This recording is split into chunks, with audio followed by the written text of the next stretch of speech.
A listener warning. Please be advised that this episode contains content that may be disturbing to some listeners, including descriptions of violence. Listener discretion is advised.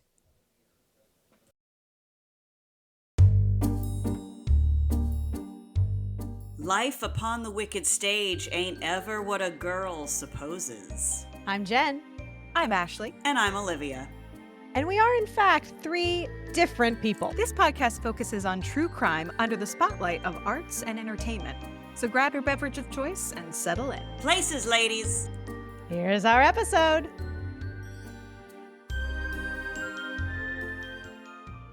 I was getting ready for this, and Rich was like, you have to open with Backstreet's back.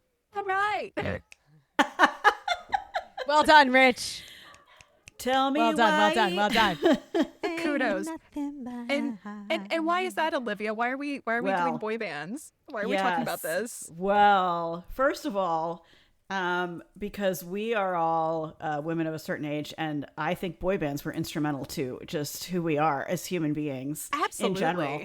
But this is because today we are doing Dirty Pop, the life and times of Lou Pearlman. The life and crime, more like. That's right. That's exactly right. I mean, yeah. She said she had the puns. She's ready. Ashley came in with the puns today.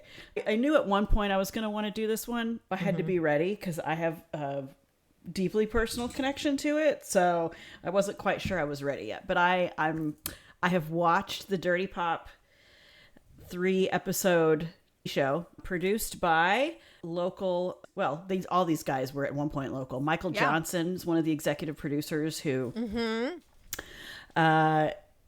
we know as former member of the band Natural and brother to Kristen Johnson, who Ashley and I know from the dance world.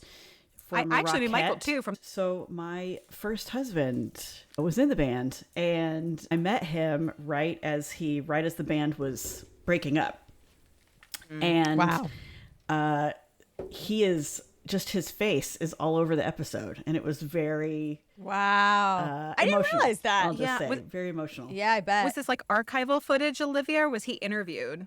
No, it was archival. Okay, so are we ready? Jen, you should get your awooga ready. You should get the awooga Jen, ready. this is going to be awooga laden. I'm ready. There you go. Yeah. Okay, great. That's what I was doing just a second ago. So we're ready. Perfect. She understands. That's the right. assignment. That's right. This has so many layers. This doesn't quite have everything, but it does have boy bands. It does have the mob. It does have a lot of Orlando and Church Street Station. It has a mysterious death. So there's a lot. Yeah, there's a lot here. Doesn't have it all, but it does have a lot. Great. I don't know, Olivia. That sounds like it kind of has it all, at least from an Orlando standpoint. An Orlando standpoint, I think it has it all. Yeah. Someone doesn't have Mayor Buddy Dyer. No, it does not have Mayor Buddy Dyer. Okay. Well, then it doesn't have it all. but it does. Yeah. I'm ready. So Lou Pearlman grew up in kind of a meager family. Lou Pearlman also was the cousin of Art Garfunkel. I'm not sure if you guys knew that. Art Garfunkel, as in Simon and Garfunkel, was also kind of gave him some credibility in the music industry later on. Sure. But as a young child, he and one of his childhood friends, Mark, who is with us for this docuseries, they had a love of flying, especially Lou. Lou had a kind of infatuation with airplanes and blimps. Mm-hmm. He just was really into the aeronautical. Yeah. Did I mention we had blimps? You know, maybe we do have. No, you didn't mention we had blimps. Olivia, you need to walk that back because this episode does in fact have everything. You had me a blimp. Yeah. Yeah. Like blimps. So niche. Like niche. Like yes. Don't see a lot of people into blimps. Blimps, right? Yeah. Trains, yes. Planes, yes. Not blimps. So he was born in 1954. Okay. And as he grew up. Sorry, Mom. Oh. Let's see. Jen's mom has done nothing wrong for purposes of this episode. Was your mom right, also just into got blimps? outed. Yeah. So he was heavily bullied as a kid. He was very overweight, was called Fat Boy. So he kind of grew up like bad self-esteem. The other thing, though, that was evident from a young age was Lou was really good at forging documents. So when he and his buddy Mark were young, they were too young to have a driver's permit, and Lou forged a driver's permit for Mark. So Mark could drive the family car. This is like before your picture was on your license. This Right. was when right. it was more like of a little... permit. Yeah, like it a looked written kind of like paper. a old school, and it would have been done on a typewriter, children, what was Oh known my as a gosh. typewriter. So Gather round, children. A typewriter. that's right. This is before a word processor even. There's also a report that when I think they were young, maybe in their teens, Lou forged airline tickets so my that God. he What? and his friend could fly on American Airlines for free. Oh, holy So- crap. God. So the path is being laid, shall we say, Yeah, for a future. Hmm. Okay. So 1983. So we're going to jump ahead. 1983, Lou emerges as the president of what's called Airship International. This is a company that uses blimps to advertise for big corporations. So A la like the Goodyear, I believe. that's it. Goodyear, MetLife? McDonald's, MetLife, right? Yes, MetLife with Snoopy, all those big Snoopy! blimps. So it's New York City, 1983, Airship International. It does the advertising for the corporate blimps. Okay. How did he get funded, right? He came up with meager... Yeah. He was a child of meager means, shall we say. He was from Flushing, New York, right? So where did he get this money? Well, I'm glad you asked. Did either of you have Nazis on your bingo Whoa. card for today? I did not, Olivia, Okay. because I know that this story is relatively recent, and I'm assuming, like, a lot of the meat of what we're going to talk about happens in the 90s. So That's no, correct. I did not have Nazis on my bingo card. And I know we have new Nazis now. I I don't- don't Nazis. Jesus Christ. I Like, don't know okay. how this introduction, but Lou, became acquaintances with this man named Theodore Woolenkemper. Okay? Very Who good. was Yeah, a just feel like you're like wealthy- coughing. Theodore Woolenkemper. He was a wealthy businessman, and he was course he into blimps. Basically, this guy trained Lou on blimps, how they work, the mechanics, a bit of them, and helps fund this company. Okay.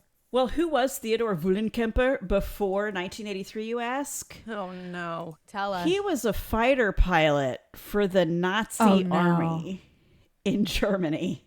Like, actually documented World War II fighter pilot for the Germans. His allegiance and affiliation is Nazi Germany. So this Lou- this Wow. this man, Lou I'm was- assuming, is like, I don't know, I'm doing bad math, but he's like, I'm assuming this man is like in his 60s at this point. Theo is I could actually tell you, he was born in 1914. So in 1983, Oh, wow. 70s. Yeah. 70s. Okay, so this He's an this, older man. but still able to mix it up with a new blimp business, evidently. Yeah.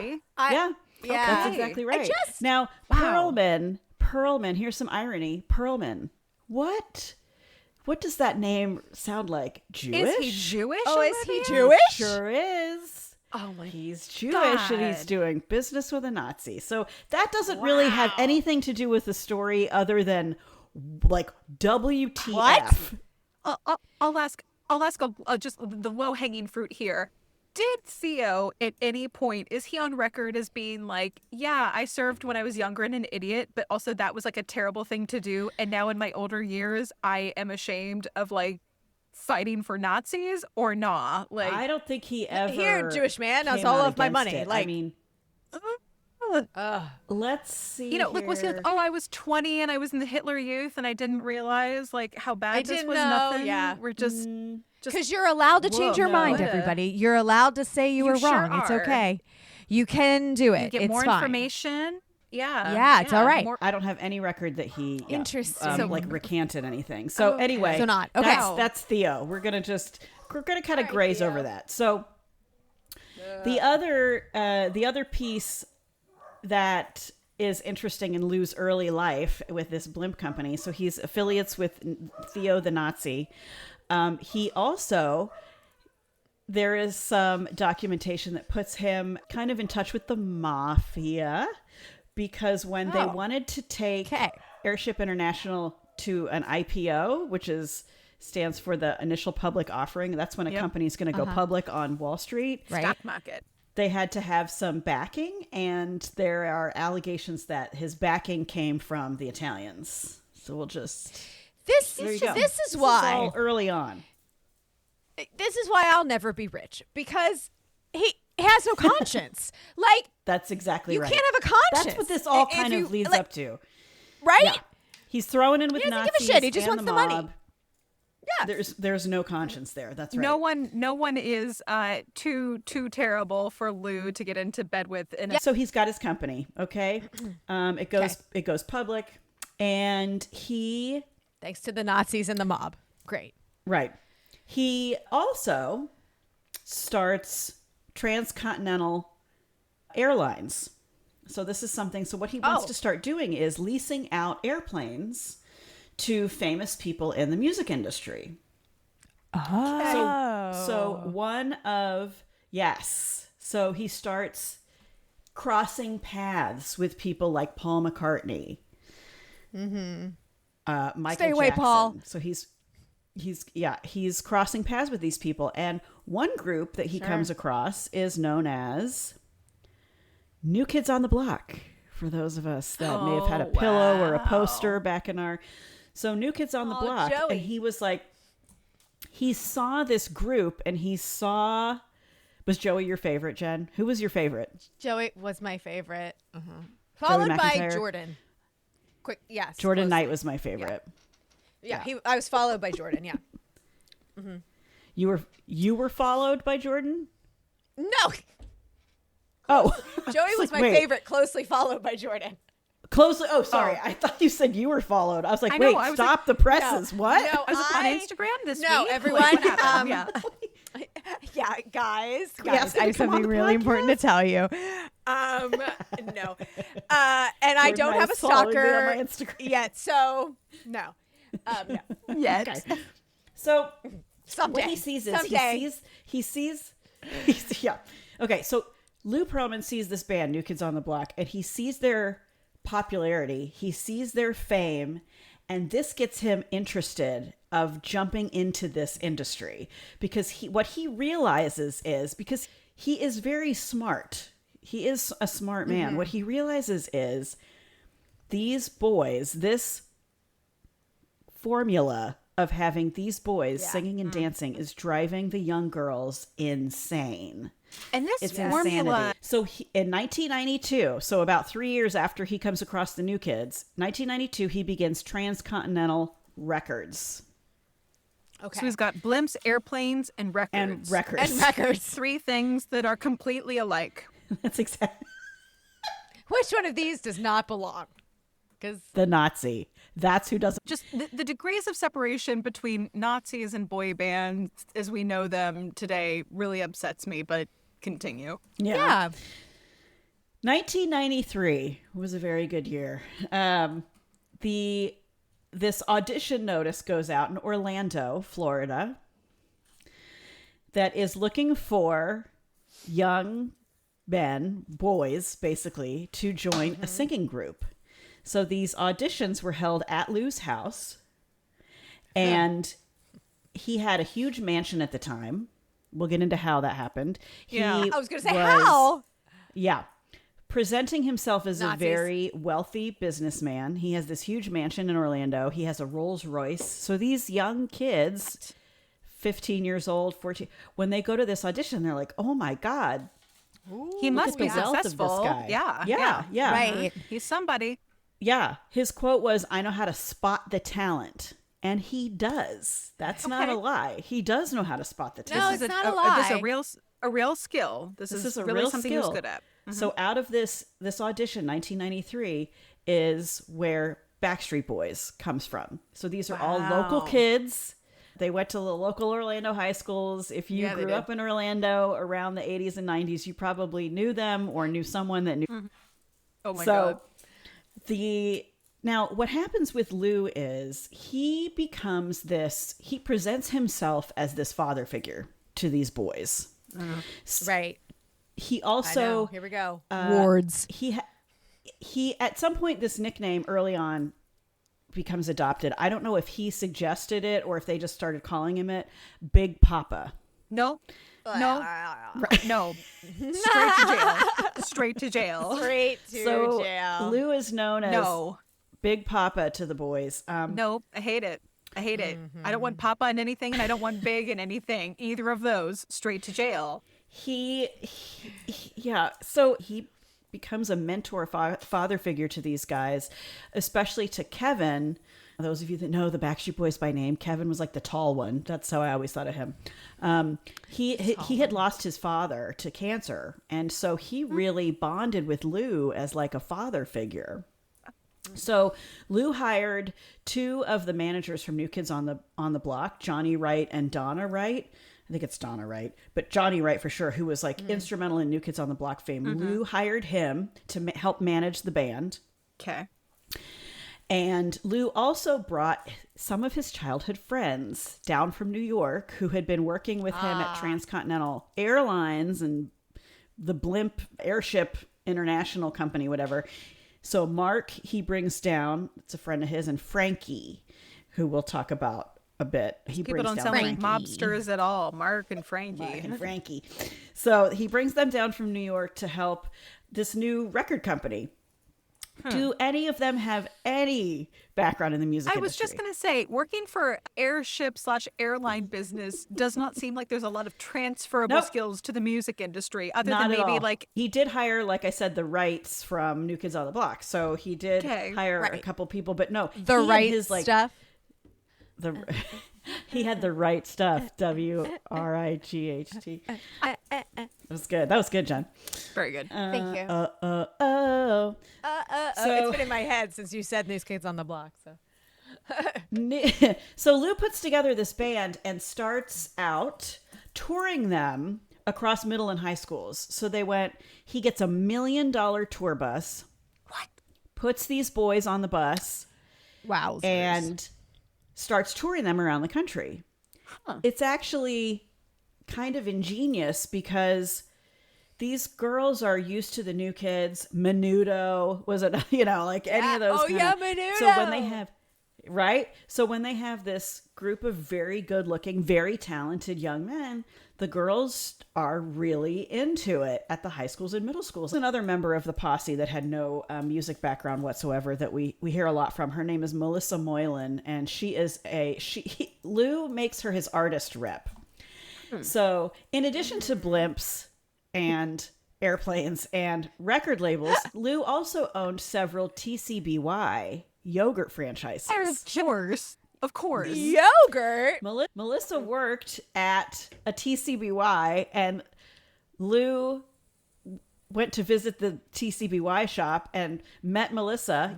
She was probably like, I don't know, 19 years old. And he putting starts talking to her. Sprinkles on yogurt. Yeah. Yeah. And she talks about how much she loves the New Kids. And he's like, I'm going to hire you. He hires her as the artist rep for Backstreet Boys, who are not even a thing yet. But so... She was with him for 14 years in this, in this industry and on this ride. So she hung in there. She hung in there. She has very complicated feelings because he was so kind and generous to her and gave her this incredible career and these experiences. Meanwhile, ... Right? So, yes. So, at the time, it was a little hard getting them to break into the industry because who was also popular in 1993, 94, 95? Nirvana. Grunge. Grunge. Yep. It was grunge. So they were like, some of the music industry was like, ew, who are these kids? Like, this is not, what is this? It's a different... So they're touring and they start recording music to try to get a record deal. They are now, when they're not touring, they're back at Orlando rehearsing in a gondola hangar for Blimps.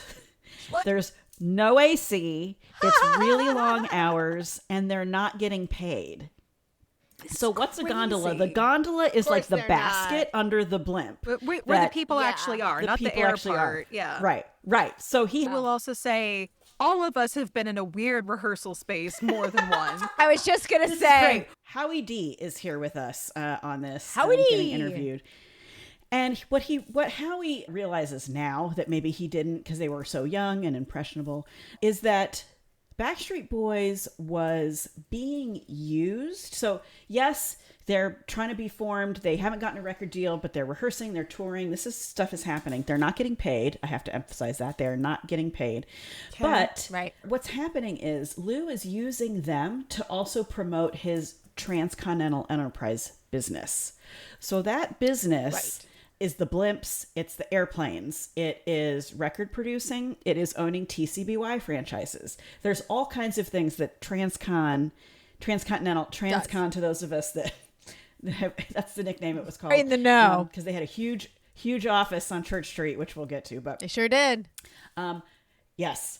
And so Transcon was using the Backstreet Boys as kind of a promotional product to lure in investors to invest in Transcon. And they would go sing at donors' parties. They would go sing at their houses. He would have dinners and they would have to We have our own personal entertainers. That is exactly it. So this is where Frankie Vasquez Jr. comes in. So Frankie becomes part of the group with Lou Pearlman, his buddy Mark that he grew up with, and Frankie. So Frankie gets in on this. While all this is growing and becoming really a focus of Transcon, Lou sells Mark and Frankie so much on this idea that Mark and Frankie, both individually and their families, invest in Transcon. Oh. So, here we are, 1995. What Lou starts realizing is the boys are not making it big here in the United States. They were like 68. That song, We've Got It Going On, was one of their first releases. We've Got It Going On. That was number 68 in the pop charts in America. So Lou takes them to Germany. And Germany is Theo's where... yeah. Exactly. I don't know what the... Yeah. There on a is blimp house. There's this.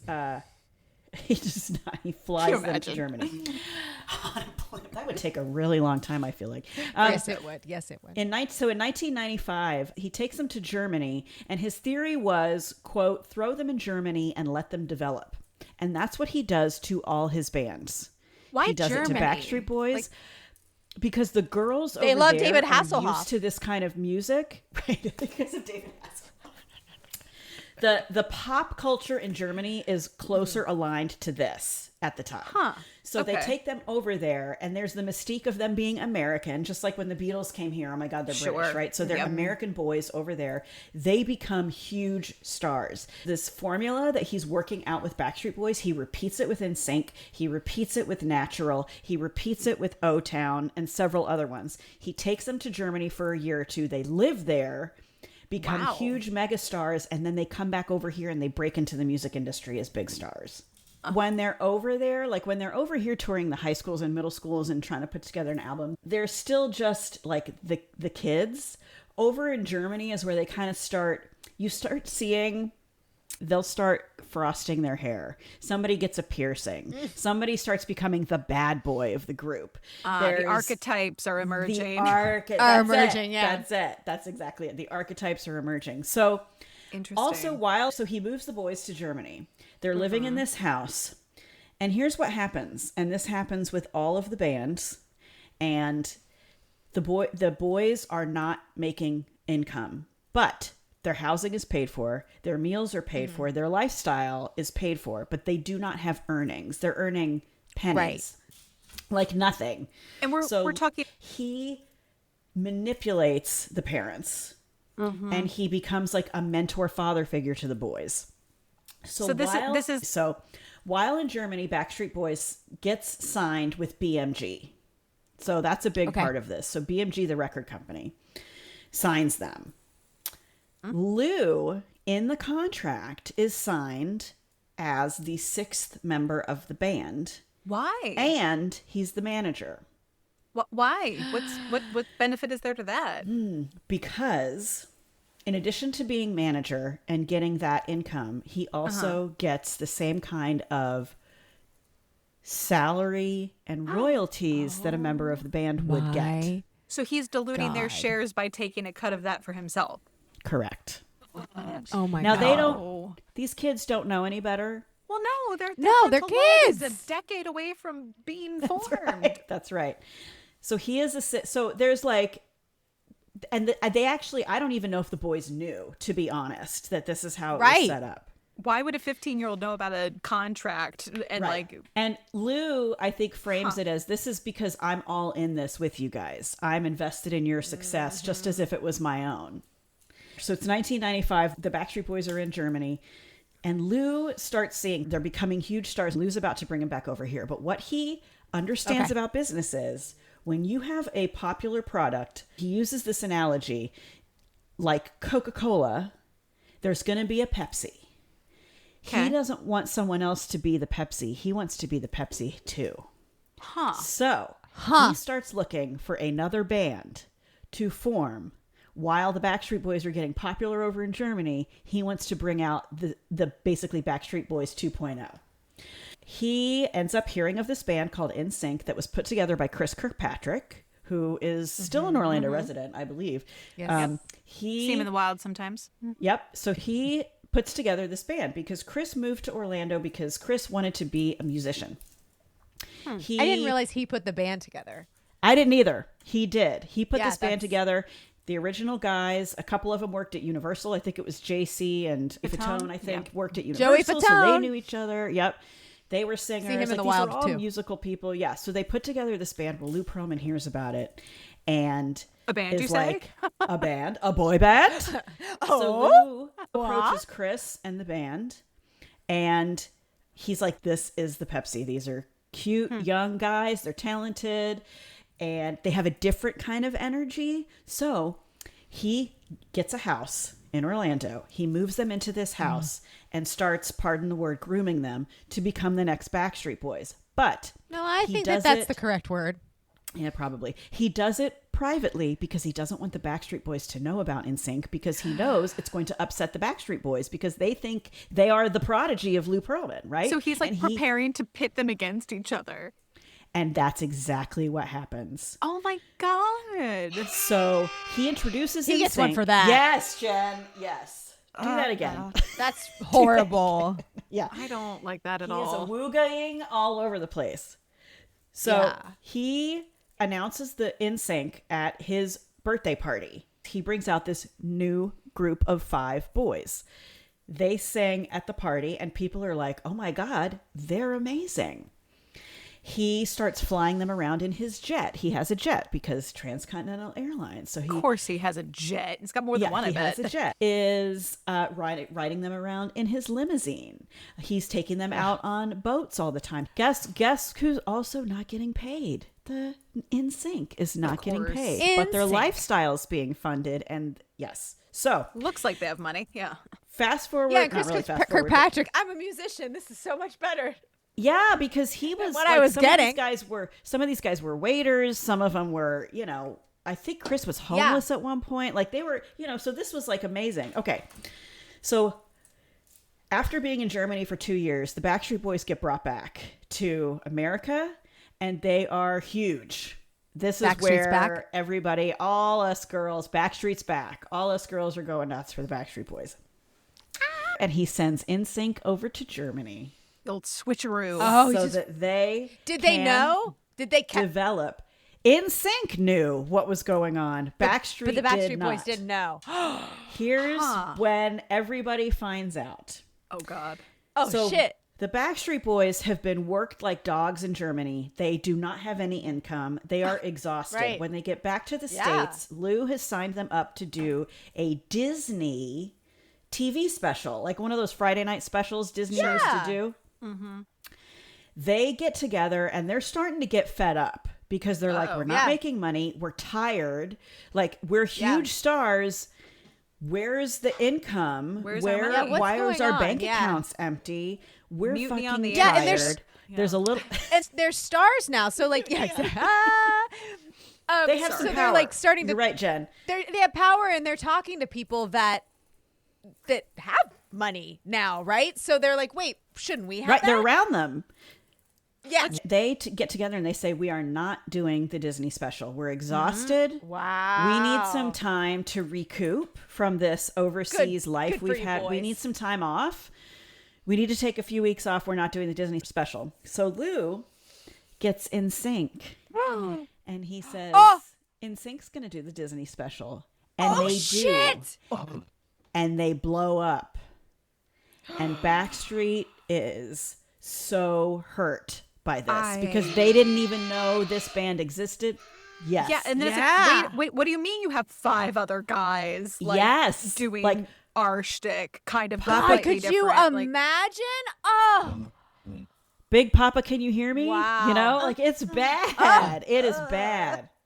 So this is very, very they're very upset. Yeah. So Backstreet starts getting they start getting a little. They've been at this a little bit longer than NSYNC. They start seeing some writing on the wall. yeah. Now, 1998 is where NSYNC starts getting wiser. They have now also been signed with BMG. Signed both of them. They get their big first gold record ceremonies, 1998. Okay. And Lou makes this big deal out of it. It's gold records. They're all there. It's this wonderful thing. And he hands them all this big check for $10,000. $10,000 5 ways. For 5. 10. Yeah, I was gonna say for 5 boys. $10,000. And they were like, wait a second. Where the fuck is our money? You're like, money. that Where's our better be money? this week's money. Like, what are you talking Yeah. about? You're giving me $2 That better be grand after all today's this. money. Exactly. No. Jen just made a very angry face with that awooga. Right. I did. So JC from NSYNC It's yeah. decides to get a lawyer to look into JC. where is the money. We are making millions of dollars and we just got a check for they know. $10,000. And that's probably the first paycheck they had ever gotten from this. We're getting a lawyer. Yeah, we're getting a lawyer. Okay, so we're going to go back in time a little bit. So knowing what we know, we're going to go back to 1980. Taking it back. Okay. This is where Lou has his Blimp company. Okay. And there was an incident, an airborne incident. It was known as the crash of the Jordache Blimp. What? Jordache. Like Jordache Jordache. jeans. Jordache Jeans had rented Stop it. rented one of Lou's my Blimps. God. And and Like a full Hindenburg situation. it was a Hindenburg situation. And I'm not saying there was a Nazi behind it, but there was literally a Nazi. So the Blimp crashes, okay? Then within the next short period of time, over the next, I'm not quite sure if it's months or maybe a year, there are several other Blimp crashes. Stop it. From Lou Pearlman's company. Not only does Jordache crash, MetLife, McDonald's, No, Snoopy. No. and Shamu, the Shamu Blimp. No. He owned that Shamu Blimp. Do you guys remember that Stop Blimp? it. Yes, vintage. I was a remember kid. the Shamu Blimp. Oh my God. Shamu went down. Also, like, I feel like the Hindenburg specifically was filled with helium, which is explosive, but these blimps are filled with, I think, just air, yes? Like, There it's was a no different- explosion. Nobody died. It's a different It mechanism, was- but Right. to crash a blimp, I feel like you gotta kind of work for that. Like, there's... they are He had slow been mechanically moving. trained by a certain German. That's all I'm going to say. man. So These blimps were insured, Nazi, if you will. ladies. They were insured. Oh, there it is. There He it is. made $2 million. is that how he got his big house? That is how he got his big house. He made $2 million in insurance money from these blimps. Damn it. But I'll ask this, like, who is insuring this? And wouldn't the insurance company, after, like, the second crash, investigate him and be like, hey, I can't help but notice your blimps keep crashing. Like, would someone there look seems into to be a that pattern. versus pay this out? Like, when was the last time you heard about a blimp crash of any kind, let alone, But like, remember, what, like, 4? there weren't like a lot of blimps around back then, right? So these blimps crashed. He made $2 million in claims. Now, I think this must have happened over a few years because I'm looking at the timeline right now. Okay. I'm making a real-time decision right now because 1980s when the first blimp crashed. 1989, there is some interesting shuffling of money. So I think these blimps crashed over a few years, like with maybe 3 or 4 years. And shortly after that night, Lou said, we're all moving to Florida. And Mark said it was like, quote, all the blimps crashed. We're starting a boy band. Wow. If that should be on a t-shirt, Okay. I mean, I was just going to say, not that I want to like be like, ooh, Lou Pearlman, but that is, yeah, write it down, Ashley. She just All click the that blimps pen, baby. Yeah. We're starting We're a boy starting a boy band.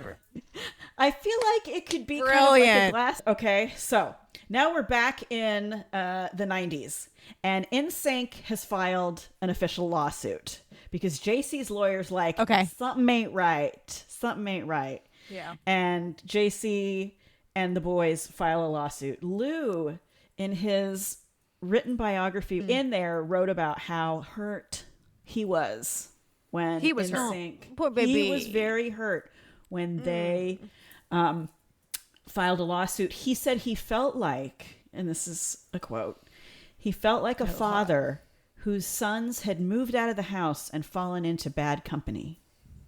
Oh, yeah. What? Sure. Weird, right? So he's like, you got In some, with- you in got with, like, some- the Manson some crew or gumption. something? Yeah. Like, how dare you stand up for yourselves? Yeah. Yeah. You're basically like join Yeah. the Manson family. So as this lawsuit's happening, Backstreet's like, yeah, you know what? We thought some bullshit was going on too. They sue Lou Pearlman and Transcon Records for $200 million Yeah. in back owed earnings. Hell yeah, they did. Because remember, this is now, we're getting it towards the late 90s. We're in the late 90s. 99, 98, yeah. Yeah, Backstreet's been around for a while and have never gotten paid. I mean, it's unbelievable. Oh, my God. You know, they're being flown around on private jets. They're eating steak dinners every night. They're being put up in houses, but they're not getting money. They don't have income. Oh, my God. So this is where it comes to light because NSYNC is suing him. NSYNC also is suing to get out of their contract. Okay, with him. Okay. With him, and Backstreet Boys is doing the same thing. Okay. So this is where it comes to light that he was contractually the sixth member of the band. Okay. So because of that, he had all these rights to earnings and salary. He hires, get the awooga ready. He hires defense attorney Cheney Mason from the excellent Cheney Mason from Casey Anthony fame. He was her defense attorney. I thought I remembered that name. He hires Cheney Mason.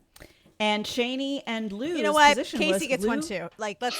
Yeah. Yeah. Like, Yeah, one for Casey Anthony. Yeah. yep. And none for Gretchen Wieners. So it was framed as Lou took the risk. Lou put up all the money. Now they're huge stars. And they're ungrateful.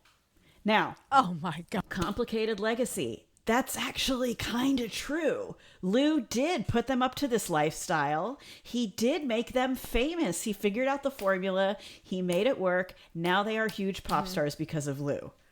But, so what ends up happening, the bands have to buy him out because he's a member of each band. With what money? So Right. they get, right. I think what happens is, here's what happens. They get awarded the money that Okay. they were suing for. Sure, great. However, Excellent. to get out of the contract, they have to buy him out of the contracts.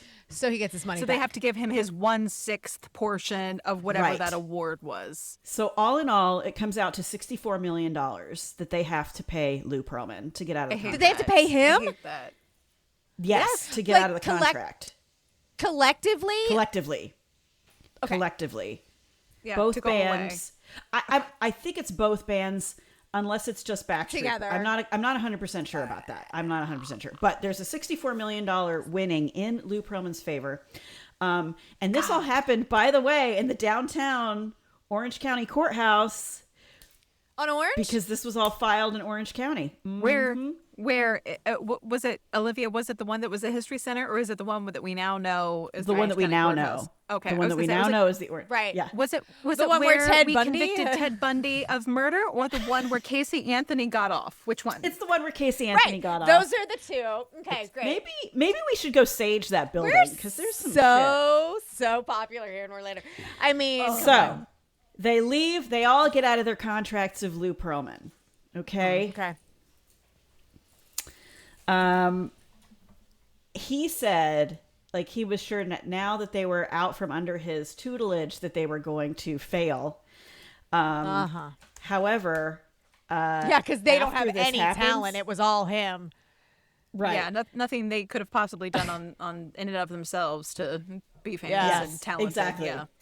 After that, that's when NSYNC puts out their album that had Bye Bye Bye, and it's their biggest Yeah. record. Yeah, it was. I remember that. Yeah. So that, yeah. Okay. So, they get out of their contract. There is Lou decides he's going to launch a TV show called Making the Band. It's the search for the new boy band, going to be called O-Town. Once again, Orlando. yes, these lawsuits had been in the news, but the way that Lou and his lawyers framed it was that these guys were, they were too big for their britches. They were spoiled. They were ungrateful. And Lou still had all these connections. He still has all this money. He still has Transcontinental records. Because Yeah. no matter how So, shitty rich here's people are, it doesn't matter. Right? Yep. So now we're in 1999, 2000, and here's the roster of Transcon Records. O-Town, LFO, Aaron Carter, Take 5, Hulk Hogan's daughter, Brooke Hogan, Innocence, which was the band that Britney Spears started out after Mickey Mouse Club. She started out in a girl band. That was a Lou Pearlman band, and then she did break off and go out on her own. Yep. Hey friends, Jen here, and we hope you're enjoying this episode of Life Upon the Wicked Stage. Just a few quick reminders. If you're looking for any of the visuals that we've mentioned in this or any episode of the podcast, make sure to follow us on Instagram at Wicked Stage Pod or Facebook at Life Upon the Wicked Stage. If you want more, please join our Patreon by searching the Wicked Stage Podcast. There you'll find ad-free episodes, videos of our recordings, mini-sodes, behind-the-scenes content, giveaways, and so much more. And the most important side note, if you like the show, please give us a nice rating wherever you listen. It sounds silly, but it's still the best way to get the word out and support us in this crazy podcast world. Well, lights are blinking, intermission's over, so grab those snacks and another drink and enjoy the rest of the show. And Natural. So now we're going to talk about Natural for a bit. So Michael Johnson and Patrick King, who we have just done the 6 Degrees of Olivia and realized that Olivia was in the Nutcracker with both of those boys and Southern Ballet Theater. So crazy. And the I 80s. went to I went to the same dance studio as Michael Johnson and his sister Kristen Johnson and Patrick King. So Natural was 5 boys, same formula. The same They formula, were, according to Michael and Patrick, they were worried. Like the 5 of them, they were young. They weren't. I think Michael might have been one of the youngest. I think he was 18. Michael Horn, who was known as Jay. So if you were a Natural fan, Jay. Oh, because Why wasn't why Jay? You can't have 2 Michaels, and his first name was Joshua. 2 Michaels. So he went by Jay. That's funny. Jay. We can have like Michael Okay. and the other one. Like it'll be Jay. It's fine. Yeah, so it was Jay. Jay. Yeah. That's funny. So, okay. yep. Yep. So, So they were concerned about the contracts, but again, mansions, money, Rolls Royces, this roster he had, LFO, It looks good. Take Five. It's It looks good. flashy. It looks good. He's hanging out with all these really big music industry people. Yeah. He's friends with politicians. He starts getting in with politicians, Lou Pearlman does. Yes. Because he has these high level people that are donating, not donating, excuse me, investing. Not donating. In, Well, I fell it's a into business deal. it's a business deal. I just fell into They my are higher donating ed. at the end of the Sorry. day because they're investing in Transcontinental Records. So they signed the contract.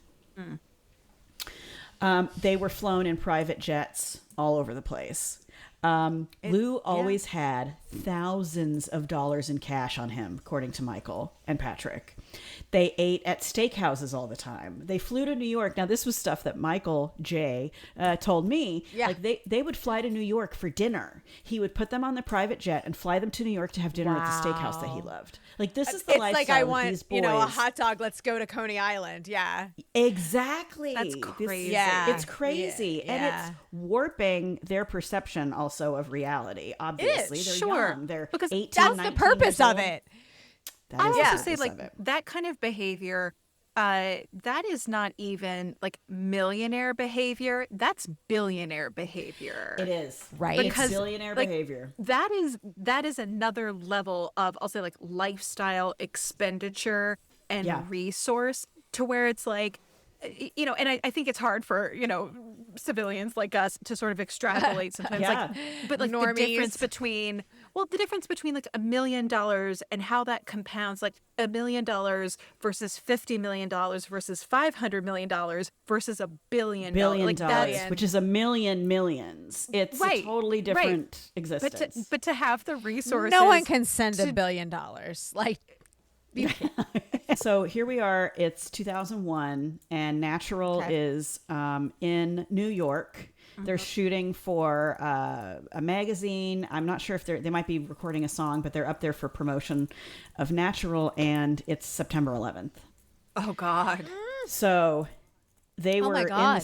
they were in the city when the bombing happened. Oh my God. They saw the buildings come down. It was very traumatic. Oh, So shit. Lou said, "We've got to get that. We got to get out of here. We're going to get out of here." And Michael Yeah. said to Lou, Michael Johnson says, like, Lou, literally all the planes in the world are grounded. We can't get out of grounded. here. We can't go anywhere. Yeah. And unless you're Lou driving a rental car. Yeah. yeah. So the next morning, Lou's private jet is waiting for them. No one else in the world was flying on September 12th except Natural and Lou Pearlman and his private jet. How did And they get Oh permission? my Was it the God. airspace Clearance. Yeah. It sure was. He allegedly called George W. Bush and said, "I need to fly these boys back What? to Florida." Stop it. But like, when I say the airspace is closed, this was also not like a suggestion. This was like, if we see your plane in the Right. sky unauthorized, you will be shot shoot it. down. You by, can shoot like, it the down, yeah. military, because we don't know who. Oh my They had clearance. God. They had clearance and they flew. But also, like, I'm sorry, Wow. the audacity of all the things going on September 11th, September 12th, to be like, I am so important. I need to fly my boy band home. Like, read the room, The my audacity. dude. Like, this is, wow. Okay. Ah, Lou Pearlman. Yep. Ooh. Yep. So, Wow. yeah. Okay, so things are going to start falling apart here. They haven't. No, he is still, quote, flying high, if you will. Right. Indeed. On September 12th, apparently.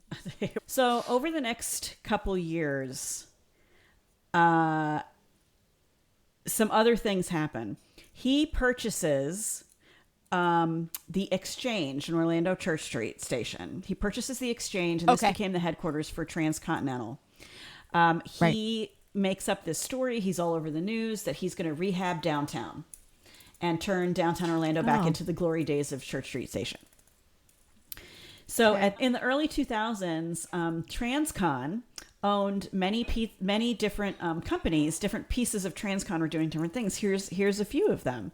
They owned a travel service. They owned an airline. They owned an entertainment and recording, obviously the record company.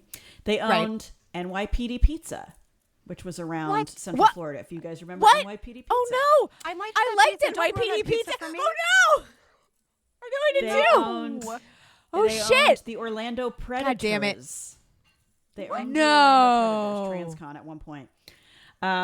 There was a jewelry store called Rock's Fine Jewelry. They owned that. I remember that Michael J had several pieces of Rock's jewelry because I think Lou was giving the boys jewelry gifts again. Again, Natural was not getting paid. Right. Church Street Station. But here's some jewels. He bought the Exchange. He owned several TCBY franchises. He owned Club Paris. Club Paris. Yes, he owned Club Paris. He owned Pearl Steakhouse. That was a chain. And at one point, he owned Chippendales. Stop it. I'm not kidding. All of this. What? Yeah. A juxtaposition. We have strippers and yogurt. Like, just all in the same. And Blimps. business holding. And Blimps. Like, and Blimps. Olivia, Strippers and this Blimps and does yogurt. have everything. It has I everything. should have started it out that way. you undersold this, You Olivia. I thought I really, was just you gonna be really mad about, undersold like, it. some problematic band manager. I was not ready. Yeah. It's crazy. So Yogurt, Blimps, remember good old Frankie strippers. Vasquez? So Frankie. Yeah, Frankie. Frankie was heading up the Orlando Church Street Station portion of it, and the rehab, the rehab of downtown. The other piece, actually, I forgot to mention, was Transcon at one point owned a modeling agency here in town. Oh, And God. where did all this money come from? He said the airline, Transcon Airlines, he bought the planes with investor money, and he was leasing them out to celebrities and for usage, and he was making $50 million per plane. So that's where all this money was coming from. Allegedly. Allegedly. Okay. So he used the music bands throughout. So remember, this Blimp thing started back in 1980. Was the first Blimp crash, thing. okay? So now here we are in the 2000s. This has been, this business stuff has been going on with Lou, and he really used the bands to help that, like, create that fantasy that he was this big, rich, wealthy guy. Like, to your point, Ashley, he's hemorrhaging cash, but he makes it look like he's really wealthy, and he used the bands for this. Now, there's another scam that he starts running around this time called the Employee Investment Savings Account. And this is what do you call it? A step too far. This is going to lead to his downfall. This is the straw that breaks the camel's This back. is the straw that breaks the camel's back. In the Ponzi scheme. Okay. That's I'll right. also just, can I just interject too? I mean, I'm all about, a hustle, but what kind of time did this man have to be spinning all of these wildly disparate plates and having all these, like, insane and unrelated businesses? Like, good God. You know why? Because it's a really great question. He had different people running different pieces of these, and nobody knew the finances behind any of them. His employees did not He just kept everybody in the dark. Correct. Enter the Employee Investment Savings Account. He took out ads, the Transcontinental business as the platform for this, and said, Transcontinental employees have this great insurance policy, and now we're making it public. You too can invest in the Transcontinental Employee Investment Savings Account, and you're going to earn a higher interest rate than is the current federal FDIC rate. So, like, if the federal rate was, let's say, 7%, he was saying you'll earn 9%. He had documentation that showed that it was FDIC insured and Lloyd's of London insured. But, did he forge going it? back, I'm sorry, to... What? Yeah. Forgeries. Going back to forgeries, were these real documents, Olivia? Right. Or did he forge it? Or was Lou getting creative on the side? That was an egg salad question, Ashley and Jen. Let's get into it, shall we? So We're these just like, are wait! really being marketed to yeah, these are really being marketed. Really, it seems like the bulk of this was being marketed to Floridians because he was down here, and Sure. the people How that end dare up he? talking are Florida people. So So where he was he's advertising was maybe advertising the this local was market. That's right, and probably like West Palm Beach, Sure. Yeah. Boca, the wealthy Florida areas. Also, Okay. maybe some retirees who may be Yes. like, Oh. like, Not only, mostly. Life savings, anyone? Okay. oh no, We'll take it. So this one investor sees the ad, and this investor is like, this looks too good to be true. I'm going to call the Florida Office of Financial Regulation good about this. Good, So that he guy. calls Good this woman, job, Danielle man. Brooks, Yeah. and is like, yeah, hey, is this real? And Danielle's like, I don't know if that's real. Let me take a look at this. So Danielle Brooks starts looking into this.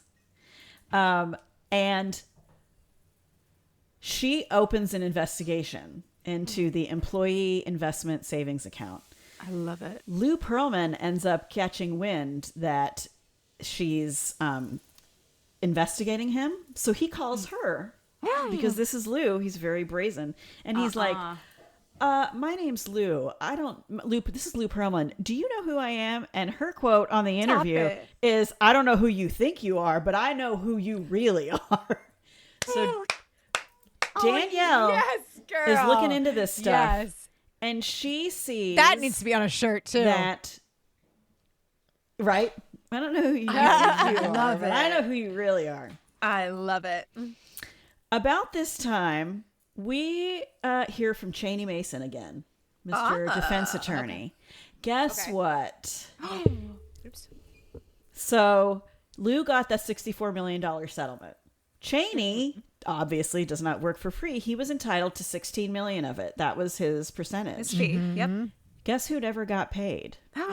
Oh, you don't not pay your Oh, attorney. shit. after You don't that not pay nonsense. Cheney Mason. No. Cheney Mason starts bugging Lou. Where's my money? So the house of cards is starting to fall. Lou sends, I got it. Don't worry. I just got to move some money around. He's like Cheney Anna Mason, Delvey. Like, I will send the It's wire. very Like, Anna Delvey. I will Check send is the in the wire. mail. Yeah. The check is in the mail. Lou says, I'm moving money Yeah. from my German savings account, my German savings bank, I think is what they call it. like Anna Delvey. And the check's in the mail. And guess what? Cheney Mason gets a check from Munich, from this bank. It's fake. It's not a real Stop check. it. He forged a check to the attorney?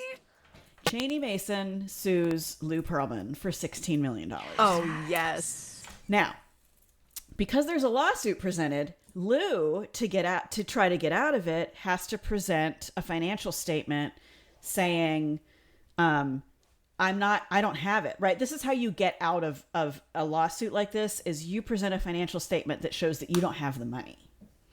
So Lou, But because you can't did at one can't sue time. someone, but you can't sue someone that doesn't have the funds to pay you. So Lou sends the attorney, the attorney's attorney, he sends the lawsuit people a bank statement, like a financial statement that makes it look like he doesn't have the money. However, How convenient. he had a week before presented a bank a different financial statement to get a loan, because when you want a loan, you want to make it look like you have a Real lot of money good. to pay it Sure. back. Right. Yeah, These things yeah. happened at the same time. And because Danielle Brooks had opened an investigation, the FBI was paying attention, and they Excellent. see these conflicting financial statements filed, and we have bank fraud. Excellent. So on Tuesday, he's got $100 million in the bank, and by Friday, he has $3. Right. Wow. Incredible. Frankie Vasquez starts, people are noticing, people around the circle, the boys in Natural, they all know Frankie very well. Everybody around Orlando and Transcon, they start seeing Frankie acting strange. Frankie starts showing up dressing very disheveled. He's losing weight. He confronts Lou at his steakhouse one night in front of the Natural boys. And Patrick King recalled that the boys kind of got defensive of Lou, and they're like, Frankie, why are you talking to him like that? And Frankie said, you don't get it. You guys don't get it, but you're gonna get it. So Lou and Frankie had a big fight in the alley of Church Street Station.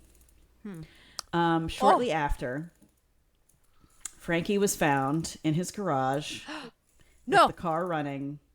No! And the garage closed. No. He had committed suicide? Question mark. Question mark? A lot of people don't. It was written as a suicide. Okay. A lot of people question this because Frankie knew what was coming. Somehow, Frankie found out that that all this financial stuff was starting to come. And before he killed himself, Frankie had tried really hard to get his mother's savings back. Because remember, I told you early on, Frankie and Mark's families invested, including Frankie and Mark themselves personally invested. Oh, that's horrible. He was unable to get her money back. Any sort of note or anything that would there was a note. Like, okay. There was a note. That made it look like it was suicide. Okay. Lou Pearlman tells people, and they were supposed to be like best friends, he just couldn't handle the heat of this business. And he was very flippant about it, which was odd. No. And also, it, if nothing else, extremely shitty. Yeah. About a year or so before Frankie died, the band broke up. Okay. So the boy band craze was starting to die out. It was around 2004, 2005. They were losing steam. And the Natural, by this point, and I know this from my relationship with Michael/Jay, they got sick of not having money. It was the same story. They were huge stars in Germany and Asia, like couldn't go out of their house. Come back over here, they have no money, and they're about to do the thing what Lou does, which is he makes them big overseas, brings them home. They were in the bring home phase. So they were about to be the huge stars like NSYNC was. Famous, yeah. Almost famous. However, not only was the industry starting to move away from boy bands at this time, the boys were sick of it. So Natural also sued to get out of their contract. Okay. They never got earnings, by the way. They did not get any earnings. Horrible. Wow. Not only did they not get any earnings, this is my personal connection, is Michael and I had gotten married in 2005. He had just left the band about a year earlier. We got hit in 2006 with a huge IRS debt because Lou filed as if they had made earnings in 1 year. What? So we got a tax debt of about $35,000. No. The two of us, meaning all the boys, got the same thing. Wow. Yeah. So, luckily we had a really great tax accountant who also was like, okay, we can't prove you didn't make this in a year, but we can prove you also had a lot of expenses as you were the last year in your band. So we were able to get the debt down, but we ended up with we had a big debt. Wow. And I mean, just imagine what that did to those boys who had been wined and dined, flown all over the world, were huge stars overseas, come back here, realize that it was all a sham, that they're never going to see any money, and now they're just tossed aside as if they're nobody. But anyway, the reason I don't know if they all got hit with that same tax debt or if it was just the ones that really abandoned ship, like a vengeful thing, because Patrick King had moved into Lou Pearlman's mansion a couple years before. So Patrick King had been living in Lou Pearlman's mansion. Lou was always traveling and all over the world. And so Patrick was like managing the house, but he got use of the house. He got use of Lou's credit cards. He got to drive the cars. So Patrick was living this life. He still was living there. Okay. Michael Johnson, I did not know this until I watched this documentary. And if you want to watch episode 2 and episode 3, it's like a slap in the face. So Michael Johnson, the band had broken up, okay, but Michael really was very close with Lou, Michael Johnson. And he wanted to start his own business, like music production and TV production, things like this. So he and Lou were now going to be business partners, which is why I think Michael Johnson and Patrick King did not get the big tax debt from the IRS that we got, because they didn't see some stuff coming that was coming. Sure. Or if they did, I don't know. I don't know where that falls into their timeline and their story. But Right. So this is fucking wild. Okay. So here we are, 2005 and 2006. Okay. So Natural has broken up. Michael Johnson is going to start a business with Lou Pearlman, and they actually become business partners. 2006, people start wanting to see where is their invested money in the employee savings account. Uh-oh. Sure. So you know how the Ponzi scheme can only go for so long, because a Ponzi scheme is when you borrow from one investor to pay another one back, and you're constantly running on borrowed money. There's never actually any liquidity at all. Yep. Eventually you're going to run out of people. That's right. And so it's kind of like in the Depression when there was a run on the bank. There was a run on this investment money, and people started, because they were seeing the boys had broken up in the news. There was the lawsuits. Cheney Mason is, suing him. They're like, you know what? I want some of my money back. And, oh, yeah, it's all good. It's all good. He's giving them these bank statements. The bank statements were coming from Transcontinental, which was weird, not a bank. But these bank statements were showing they had all this money. But when they actually wanted to get their money out, they couldn't get any response from anybody. Oh, no. So people start getting really nervous. Wow. Chickens are coming home. Chickens are coming home to roost. 2007, Lou and Michael Johnson leave the country because they're going to meet with investors. They're going around. They're getting this business started. So Michael's version of events, they go to Dublin, Berlin, Spain, Panama. Michael thought they were going to all these places. They end up in Bali to get investors for this TV production business. Simultaneously, Lou leaves the country with Michael. Patrick King's back at the mansion. The FBI raids Church Street Station and the Exchange. Oh, no. They arrest Lou's personal assistant. Oh, my They God. get a search warrant for the home in Windermere that Patrick King is living in. Oh, no. They show up and Patrick's like, oh, shit. What? Oh, no. Yeah. Lou, by this time, had been on, quote, vacation. He told people he was going on vacation, but he told Michael Johnson that they were going around the world to get investors for 6 I bet weeks. they were doing neither. No one knows. The FBI does not know where Lou Pearlman is. They put out a alert that they have an arrest warrant for Lou Pearlman for fraud, and he has fled the country. Wow. And this is major news. And depending on Yeah. where he is when he learns of this, certain countries will not extradite you. So if you're there and you decide to just stay put, like, there's nothing that the FBI nothing can that can actually be do. done. Like, we can't get you back unless you leave that country that's protecting you. Yeah. That's exactly right. God. So now let's go to Michael Johnson. So he's bopping around the world with Lou Pearlman. And Business, during yeah. their travels, Lou's assets get frozen.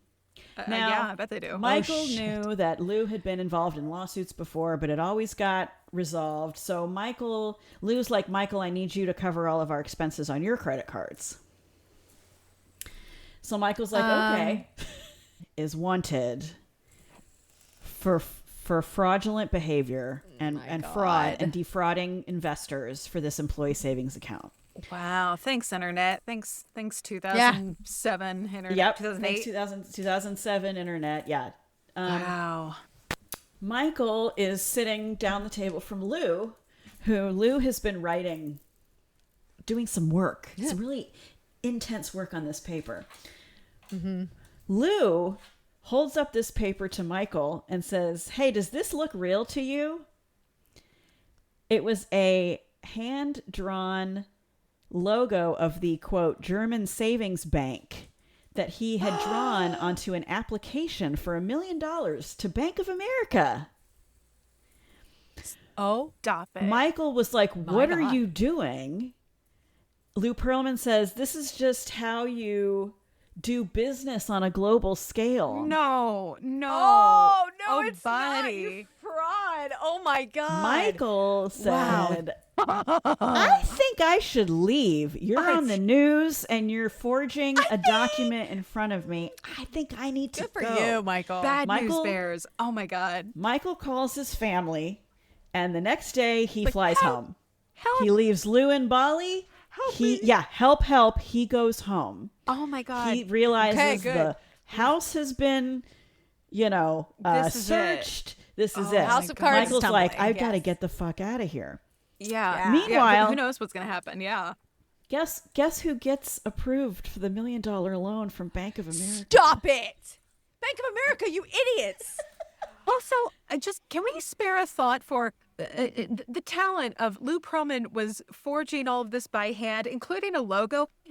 Had he learned Photoshop at any point? Like, I don't know. Did that they we have would've- it in 2007? Oh yeah, but Okay. still, May never like, have caught him. I I was wouldn't have caught him. If he had like digitized like this process, like I shudder to think what else he might have gotten up to. Yeah, Good right. Lord. Like, but was no one at Bank of America paying attention? I don't know if it happened. I don't know how he could have. Because Ever he's gotten on this the loan. news. Like, the FBI's like, hey, this guy's wanted for fraud and all of this shit. Really Michael goes failed on home. that one. Yeah, This is great. This is kind of like how the font led to the downfall of the Basquiat artwork. Okay, Yes. it's not a font thing, but it's just that Ashley kind of is so funny excited right now, and I circumstance. love it. So there's a woman in Tell us. Florida. Her name's Yeah, there Helen is. Huntley. Helen. She's Helen. She's a reporter for a Florida newspaper, and she has a blog going that is talking actively about these people that have been defrauded from their investments.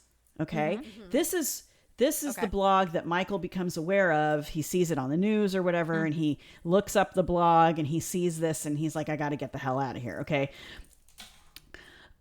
So there's some other guests in Bali that happen to be watching the news and reading Helen Huntley's blog.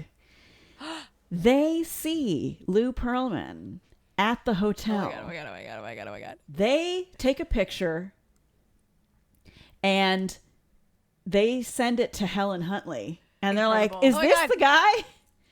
Armchair detectives. I love it. I'll also just throw out, we haven't said anything about Lou Pearlman's appearance as an adult. And can we, I just have to interject. This man is A, very distinctive looking, Yes. and B, Yeah. a total thumb. Just A total thumb. He is a thumb. He's a quintessential thumb, Ashley. thumb. Yeah. Quintessential. But it's And like, he's- is this you? It's like, this is absolutely you. Like, He this has is spent very years specific. putting his face out there too, because he always was in the Really? interviews with the boys. He always was Yeah. front and center, so people Yeah. know what he looks like. He's somebody. he was the sixth member of that band, Helen you know? Huntley so. calls Scott Skinner, the agent at the FBI that's been on this case for a while, the one that has been looking for him, that, got the search warrant. Helen Huntley calls Scott. Scott's like, let's send a few guys down there. The guys go down there. Lou Pearlman's making an appearance in our Look at that thumb. Lou, is that you? in Ashley's window. Lou, hello? the photo they sent to the FBI. They're like, is this him? Is that the guy? It's a thumb with a That's plate the of guy. eggs in front That's of him. the 'cause guy. He's having breakfast at this restaurant in the hotel. A waffle. Anyway, Let's Plate of be eggs. real. You mean- a Belgian waffle? Like, just And lots of bacon. lots of bacon. Yeah. There he is. So the there he FBI is. goes down there.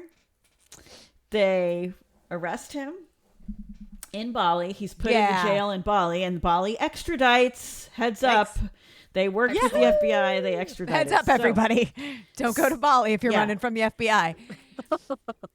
A couple days after Michael Johnson returns home, he gets a call from Agent Scott Skinner at the FBI. We need you to come in. Oh, buddy.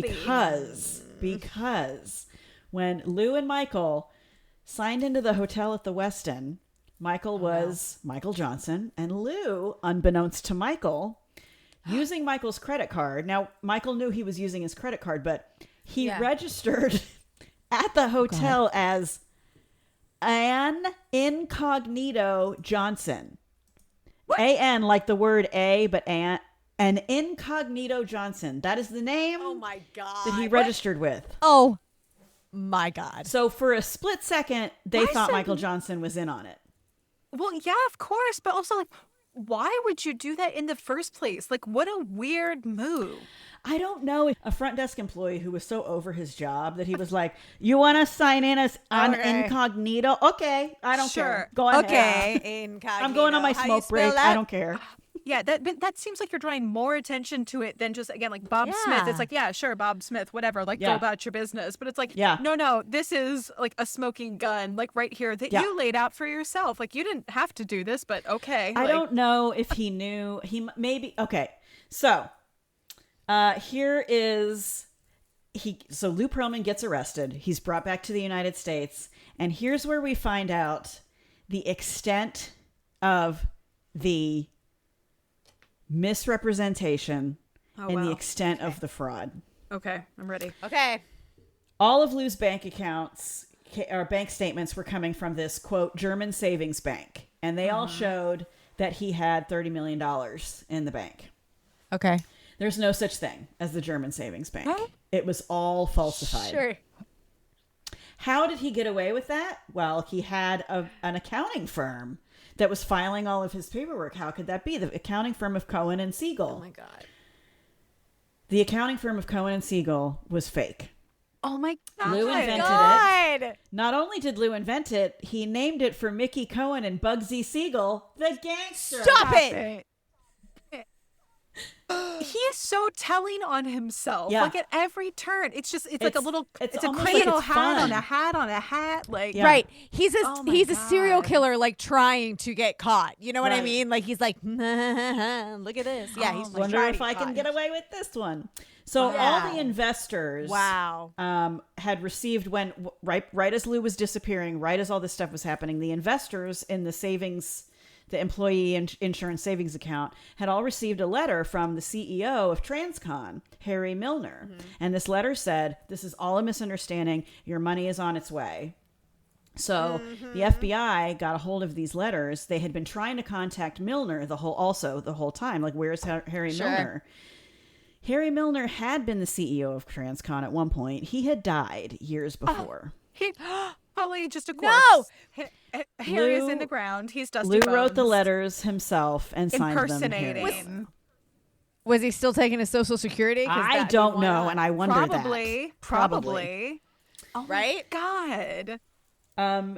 So AJ, Backstreet Boys, also is interviewed. AJ, the bad boy of the Backstreet Boys. AJ is being interviewed throughout this. Okay. AJ says, so Lou had Transcontinental Airlines. I never saw a plane. Ever. What? There were no planes. Huh. Not one? No. What? He had some blimp gondolas, but no planes. It was all a lie. There was no transcontinental airline. What? There was a photo that had been passed around and had been shown to investors of the Transcon plane taking off of a runway.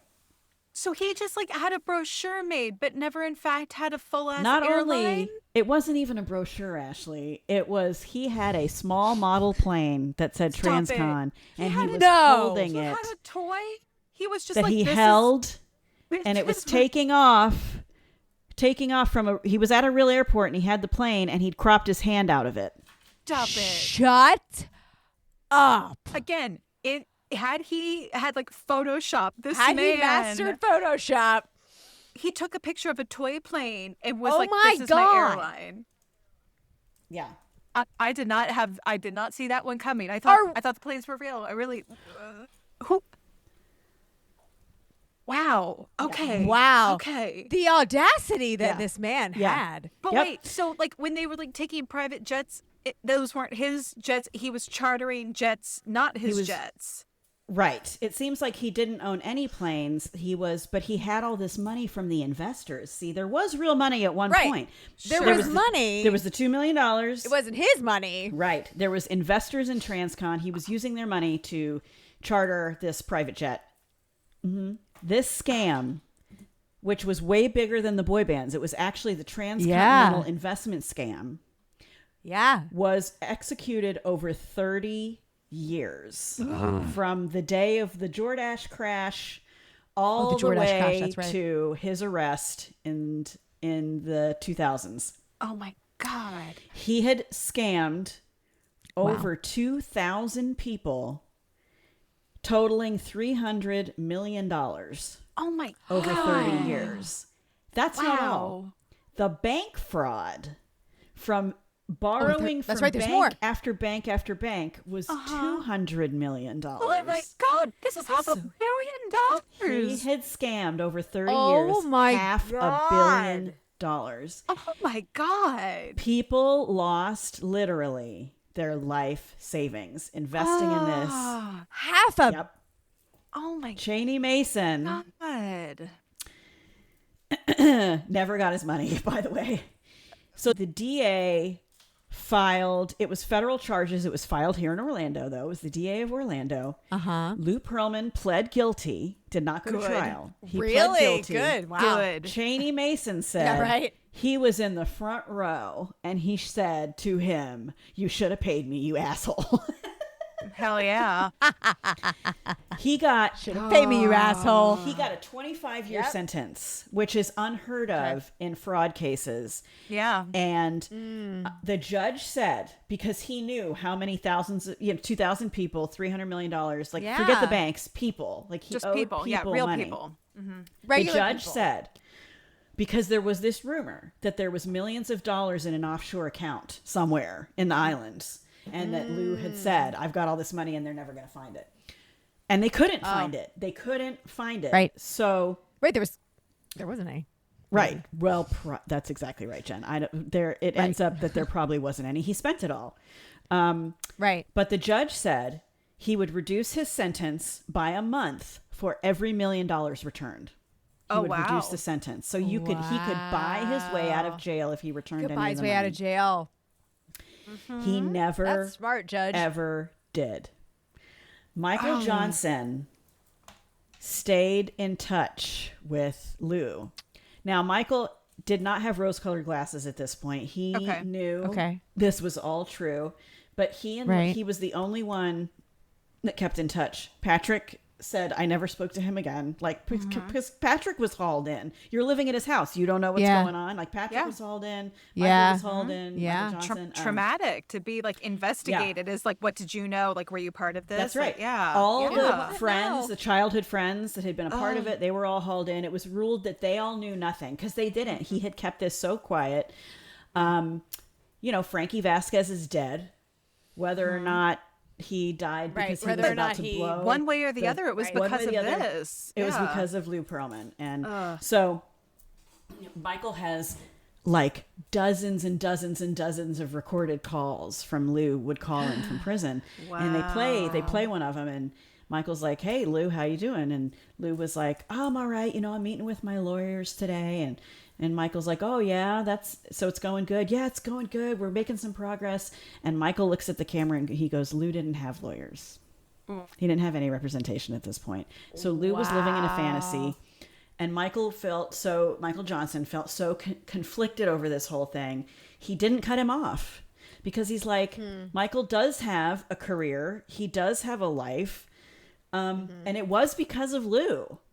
But also, and there's this part in the docuseries, Michael breaks down and starts crying because he realizes that Michael's success is built on the backs of these people who lost their life savings. And he has a really hard time rectifying that. He doesn't know how to deal with that as a human being who is empathy. It's like a business version of survivor's guilt.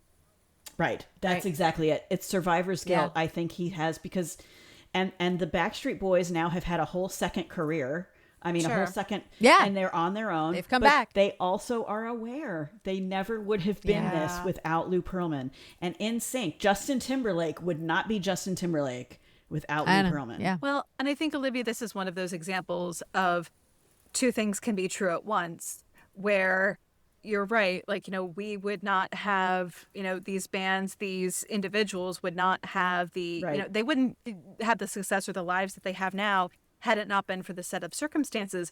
At the same time, the person who was, quote, making this all possible did really terrible things and irreparably harmed thousands of people. Irreparably. There are people now that have no money that had been smart with their money and they invested. Yeah, and thought they're they were now making broke. An investment. So I think that is so difficult. It's hard for us, no matter who you are, but it's hard for us as human beings to hold conflicting things like that, where it's like, on one hand, you know, you made this thing, you know, you created this thing that is, you know, good, but then with the same hand, you were over here committing crimes.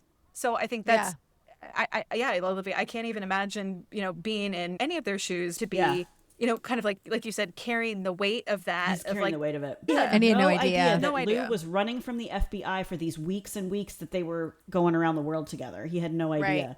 Wow. So so here's a couple sad things. Okay. Couple. So Lou, there's this other thing that happened kind of early on. Back in 2002, Lou got really sick. He had a ruptured a cyst on his kidney and it ruptured. He was very unhealthy. There had been accusations of his relationship with young boys. Yes. Now, it's strange that he did make a living off of these young men.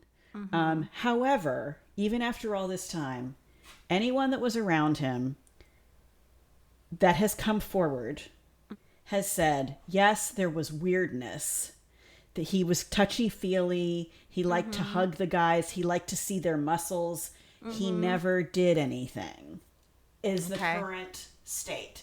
I'm not saying there's not someone out there that didn't say that anything happened. But so far on the record, this is creepy, not predatory. Creepy, not predatory. Okay.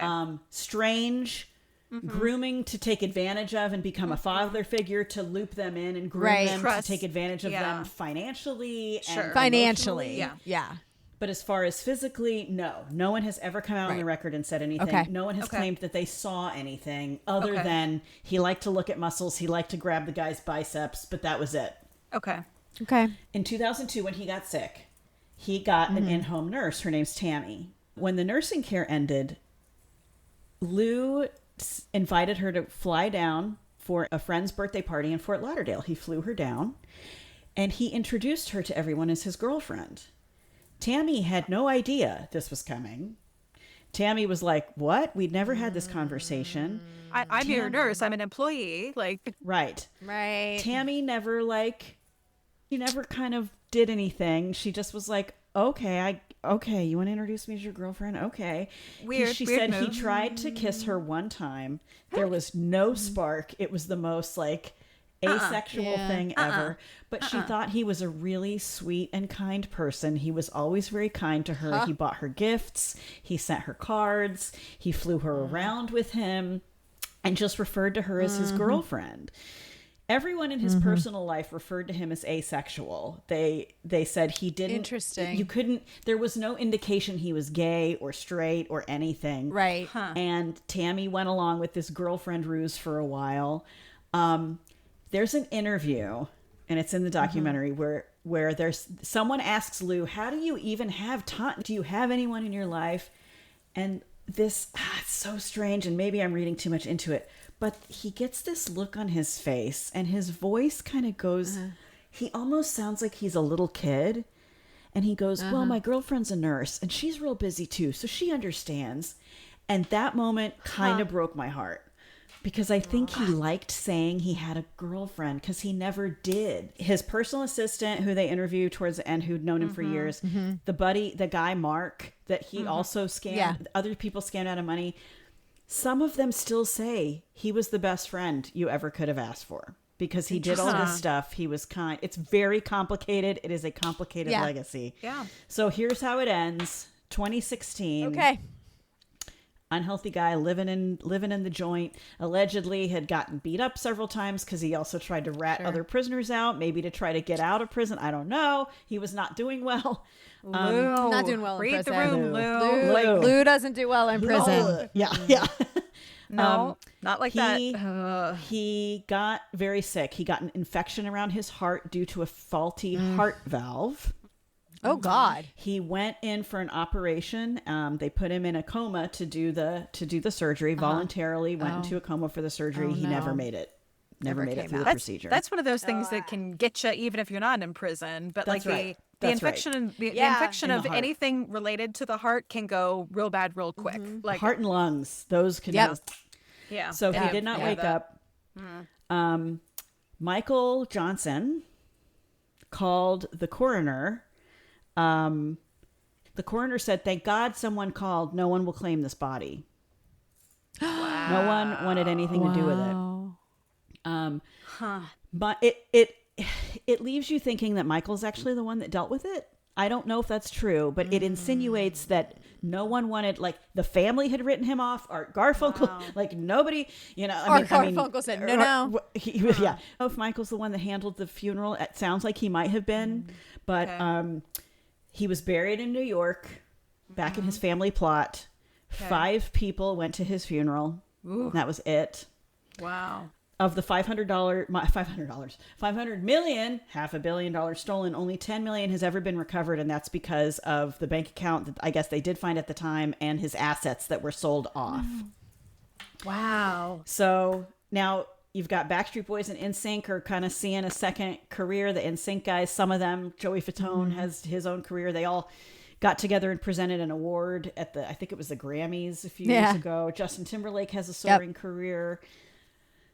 Michael Johnson does have a career, and it's all owed to him, but he died very much alone and has the distinction of the longest running Ponzi scheme in American history. Wow. Oh, that was Dirty Pop. Complicated. Capital C, complicated. Well done as always, and thank you for sharing such a personal story. Personal, because like you said, this is, I think, probably maybe the closest to home of any of the things that we have really unpacked here in terms of Lou. You deserved your sentence, and I don't feel bad about that. A lot of people are bullied, and a lot of people can rise above it and find and heal. He never healed. He was an unhealed person. Hurt people. And the boys in the band, really, they were props. Well, Olivia, I feel like there is really only one way to close out this particular episode. Yeah. Do you know what I'm going to say? Is it to say, bye. And scene. Thanks for listening to this week's episode of the Wicked Stage Pod.